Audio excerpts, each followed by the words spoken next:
जय मसी तपाईँ सबैजनालाई अहिले म चेन्नईको एकदमै फेमस जग्गा यो समुद्रको छेउमा आइराखेको छु। अनि यहाँबाट केही कुरा सेयर गर्न मन परेर तपाईँको अगाडि आएको छु। यो समुद्रमा यो समुद्रलाई हेर्नु धेरै मान्छेहरू आइराखेको छ अनि यसको छालहरू एकदमै ठुलो ठुलो छ।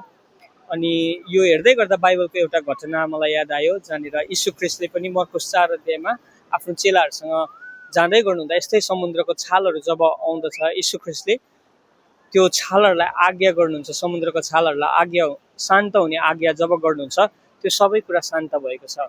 आज तपाईँ र मेरो जीवनमा पनि यो छाल रूपी धेरैवटा समस्याहरूलाई हामीले सामना गर्नुपर्छ, धेरैवटा समस्याबाट भएर हामी जानुपर्छ। अनि कोही बेला हामीलाई ला हुँदैन के हो भन्ने डरहरू हामीभित्र, यो समस्या मेरो जीवनबाट हट्दैन के हो भन्ने डरहरूले हामीलाई सताउँदै गरेको हुन्छ। तर आज म तपाईँलाई यो भिडियोबाट यो सन्देश दिन चाहन्छु, तपाईँ र मैले पुज्दै गरेको परमेश्वर यीशु ख्रीष्ट चाहिँ सदा सर्वदा एक समान हुनुहुने परमेश्वर हुन्छ।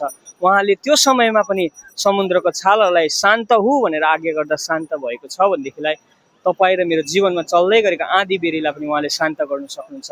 कति बेला भन्दा जब हामी उहाँमा भरोसा गरेर, उहाँमा विश्वास गरेर उहाँको वचन अनुसार हिँड्दछौँ, तब हाम्रो जीवनमा हुँदै गरेको सबै कुरालाई उहाँले शान्त पार्न सक्नुहुन्छ। अनि यो सन्देश दिँदै तपाईँहरूलाई उत्साह दिन चाहन्छु। जय मसीह।